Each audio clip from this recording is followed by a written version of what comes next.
বন্ধুরা সবাইকে আসসালামু আলাইকুম। আরো একটি নতুন ভিডিওতে আপনাদেরকে স্বাগতম। তো আজকে জানানোর চেষ্টা করব আসলে যে এক ভাই প্রশ্ন করছেন যে আপনি কি ঘাস লাগাবেন আসলে গরুর জন্য। তো মূলত হচ্ছে যে আমি আমার অভিজ্ঞতা থেকে আপনাকে জানানোর চেষ্টা করব বা বোঝানোর চেষ্টা করব যে আসলে আপনি কি ঘাস লাগাইলে আপনার জন্য ভালো হবে। আর আমি বিষয়টা এমন ভাবে বলবো যে আপনি নিজে বুঝতে পারবেন যে আপনার জন্য আসলে কি ঘাসটা জরুরি। তো মূলত হচ্ছে যে শীত, যেমন কি এখন হচ্ছে শীতকাল। শীতে হচ্ছে যে ঘাসের আপনার উৎপাদনটা অনেকটা কম হয় ঠান্ডার কারণে, বা অনেক সময় দেখা গেছে প্রচুর কুয়াশা পড়ে, সূর্যের আলো ওঠে না, সে কারণে অনেক সময় ঘাস মানে বাড়ে না আর কি। আর প্রচুর পরিমাণে পানি দিতে হয়, দেখা গেছে পানি দিতে অবহেলা করলে বা দেখা গেছে সার দিতে অবহেলা করলে সেক্ষেত্রে ঘাসের উৎপাদনটা অনেকটা কমে যায়। আর এমনিতেই আসলে শীতে ঘাসের উৎপাদন কম হয়। তো মূলত হচ্ছে যে আপনাকে বুঝতে হবে যে আপনার জায়গাটা কিরকম। যেমন কি আপনার যদি একটা কিছু কিছু কিছু এলাকা আছে বাংলাদেশে যে আপনার 6 মাস পানির নিচে থাকে, বা 7 মাস 8 মাস পর্যন্ত অনেক আছে যে জমিগুলো পানির নিচে থাকে। এরপরে দেখা যাচ্ছে 4 মাস 5 মাস বা কোনো কোনো জায়গায় 6 মাস পানির উপরে থাকে। এখন যদি আপনি 6 মাসের যদি আপনার জমি পানির নিচে থাকে, সেক্ষেত্রে আপনি যদি এই যে নেপিয়ার, জারা বা এই টাইপের যে কাটিং সহকারে যে ঘাসগুলা, এগুলা যদি লাগাইতে যান, সেক্ষেত্রে আপনি দেখা গেছে একটা ঘাস যখন আপনি লাগাবেন, ওটা হতে হতে আপনার 3 মাস লেগে যাবে। এরপরে 3 মাস যখন লাগবে, তখন দেখা গেছে আপনি বাকি 3 মাসে দেখা গেছে 2টা কাটা দিলেন, এরপরে আবার আপনার জমিটা পানির নিচে চলে গেল। তো সেক্ষেত্রে এই ধরনের ঘাস জারা বা পাটচং ওয়ান, এরপর হচ্ছে জাম্বু ঘাস, এগুলা হচ্ছে যদি আপনি তখন লাগাইতে যান, সেক্ষেত্রে আপনি ভালো ফলন পাবেন না, বা দেখা গেছে 2-4 বার কাটার পরে ওই পরে আবার পানিতে চলে গেল, আবার নতুন করে লাগাইতে হবে।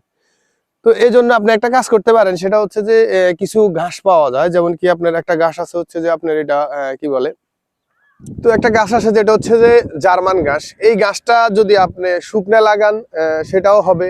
এরপরে যদি আপনার দেখা গেছে আপনার মাজা সমান বা দেখা গেছে বুক সমান পানি হয়ে গেছে, ওই পানিতেও আপনার এই ঘাসটা হবে, ওটা মরবে না। আবার যখন পরবর্তীতে আস্তে আস্তে পানি কমে যাবে, তখন আবার ওই ঘাসটা আস্তে আস্তে নিচে নামবে, এরপরে আপনি আবার ওই ঘাস আপনার হবে, মানে ওই গাছটা মরবে না আর কি পানিতে। তো ওই গাছটা আমি মনে করি যে জার্মান গাছটা আপনি যদি লাগান, সেই ক্ষেত্রে আপনি 12 মাসে ওইখান থেকে ঘাস পাবেন। আর এই যে যেমন কি আমরা আমরা যেটা লাগাইছি সেটা হচ্ছে যে জারা। এটা হচ্ছে যে আমরা জারা লাগানোর কারণ আছে, কারণ হচ্ছে যে নেপিয়ার আছে, তারপর হচ্ছে যে পাটচং আছে, এরপরে আরো গুয়েতেমালা আছে, হ্যাঁ, তারপরে স্মার্ট নেপিয়ার আছে। তো এইগুলা হচ্ছে কি, এইগুলা আমরা লাগাই নাই, আমরা শুধু জারা লাগাইছি। আপনি আমার পিছনে ঘাসগুলা দেখলেই বুঝতে পারতেছেন যে এগুলার ঘাসের কতটুকু সাইজ হয়েছে। হ্যাঁ, এটার বয়স এখন মাত্র 30 দিনও হয় নাই। মানে আমরা কাটার পরে সার দিয়ে পানি দেওয়ার পরে 30 দিনও হয় নাই আর কি। তো এটা লাগানোর কারণ হচ্ছে যে শীতের সময় এই গাছটা আসলে মূলত বাড়ে বেশি অন্যান্য গাছের তুলনায়। নেপিয়ার অতটা বাড়ে না, তারপর হচ্ছে জারাও অতটা জারা না, তারপরে স্মার্ট নেপিয়ার বলেন, হ্যাঁ, তারপরে হচ্ছে যে আপনার গুয়েতেমালা বলেন, এগুলো আসলে শীতে তেমন একটা বাড়ে না। সবচেয়ে বেশি আমরা যেটা দেখছি সেটা হচ্ছে যে এই জারা গাছটা প্রচুর বাড়ে। এই যে দেখেন আমার পিছনে, দেখেন কত বড় হয়ে গেছে, এগুলা কাটছি কিন্তু বেশি দিন হয় নাই। হুম। আর বাড়ে হচ্ছে যে ভুট্টা। এখন যদি আপনি নতুন করে যদি জমি সাজাইতে যান, হ্যাঁ, সেই ক্ষেত্রে যদি একেবারে প্রথম দিয়ে যদি জমি লাগান, তখন আপনি করতে পারেন, ভুট্টাও দিতে পারেন, আবার এই গাছের কাটিংও দিতে পারেন। তাহলে হবে কি যে 3 মাসের ভিতরে আপনার ভুট্টা মোটামুটি 2.5 মাস 3 মাসে আপনি কেটে ফেলতে পারবেন। এরপরে এই গাছটা মোটামুটি একটা সাইজে চলে আসবে, যখন আপনি ভুট্টাটা কেটে আবার নতুন করে সেচ দিয়ে যখন আবার দিবেন, সার দিবেন, তখন দেখা গেছে 27-28 দিনের মাথায় এটাকে আপনি কাটতে পারলেন। তাহলে একই সময়ের ভিতরে আপনি কি করলেন, 2টা ফসল পেয়ে গেলেন, মানে 2টা ঘাস পেয়ে গেলেন, ভুট্টাও পাইলেন, এরপরে হচ্ছে যে মোটামুটি পাইলেন। আমরা এরকম লাগাইছি, আমি নেক্সট ভিডিওতে দেখানোর চেষ্টা করব যে ঘাস আসলে আপনারা কিভাবে লাগাবেন, কতটা থেকে কতটুকু দূরত্বে লাগাবেন। তারপর হচ্ছে যে এই সমস্ত বিষয় নিয়ে কিছু ভুল ধারণা আছে। কিরকম ভুল ধারণা? যেমন কি অনেকে বলে কি যে একটা থেকে সোবা থেকে আর একটা সোবা 4 ফিট দূরত্বে লাগাবেন, কেউ বলে আপনার 3 ফিট দূরত্বে লাগাবেন।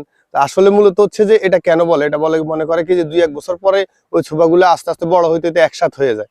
আসলে না, এই যে আমার পিছনে দেখেন, এগুলা আমরা যত ফুট গভীরে মানে দূরত্বে লাগাইছি অত ফুটই আছে, হয়তো দেখা গেছে আপনার চতুর্পাশে 2-4-5 ইঞ্চি করে বাড়ছে। হ্যাঁ, তো এখন আপনি দেখা গেছে প্রচুর আপনার জায়গা গ্যাপ দিয়ে লাগাইলেন, আপনি দেখা গেছে যে জায়গাতে আরো একটা লাইন দিতে পারতেন, সে জায়গাতে আপনি আর একটা লাইন না দিয়ে আপনি একটা লাইন মিস দিচ্ছেন, তাহলে আপনার ওই একটা লাইনে কতগুলা গাছ হইতো হিসাব করে দেখেন।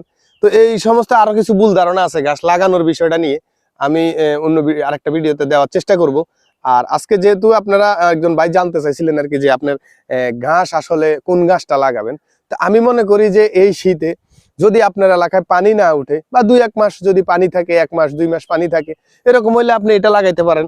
হবে কি, যখন পানি উঠবে তখন আপনি গাছটা দেখা গেছে পানির উপরে কাটলেন, পানি থেকে 1 ফিট উপরে যদি আপনি কাটেন, এই গাছটা মরবে না, এটা আবার বের হবে ওই 1 ফুট উপর থেকেই। হয়তোবা একটু তুলনামূলকভাবে আপনার এইটা কম হবে, মানে কি বলে এটাকে, প্রোডাকশনটা কম হবে, কিন্তু আপনার ঘাস মরবে না। আর যদি আপনি যে না 6 মাস 5 মাস ধরে পানি থাকে, তাহলে এমন জায়গা হলে আপনি করতে পারবেন, ওই যে যেটা আমি বলছিলাম যে জার্মান ঘাস, ওটা লাগান। ওটা লাগাইলে আপনি সারা বছরই ঘাস পাবেন, শুকনাতেও পাবেন, বর্ষাতেও পাবেন। আর যদি বলেন আপনি এটা লাগান, এটা লাগাইলে শীতে মোটামুটি আপনি জারা গাছটা ভালো একটা ফলন পাওয়া যায় অন্যান্য ঘাসের তুলনায় আর কি। তো আপনার পানিতে লাগাইলে কিরকম হবে, আর যদি পানি কম থাকে বা কোনো সময় পানি না উঠে, সেভাবে কি কোনটা লাগাবেন, আশা করি বিষয়টা বুঝতে পারছেন। আর এই বিষয়ে যদি কোনো প্রশ্ন থেকে থাকে, আপনি কমেন্টে কমেন্টে লিখতে পারেন, আমরা অ্যান্সার দেওয়ার চেষ্টা করব। আর গাছ নিয়ে আমরা আরো একটা ভিডিও দেওয়ার চেষ্টা করব খুব দ্রুত, কারণ হচ্ছে যে গাছ লাগানো নিয়ে মানুষের বহুত ভুল ধারণা আছে, এটা যাতে ভেঙে যায়। তো আশা করি পাশে থাকবেন, অবশ্যই পেজটাকে ফলো দিয়ে রাখবেন, আর ভিডিওটা শেয়ার করে দিবেন যাতে আরেকজন খামারি ভাই ভিডিওটা দেখে উপকৃত হতে পারে। তো দেখা হবে অন্য কোনো ভিডিওতে অন্য কোনো বিষয় নিয়ে। আজকের মতো এখানে বিদায়। আসসালামু আলাইকুম রহমতুল্লাহি ওয়া বারাকাতুহু।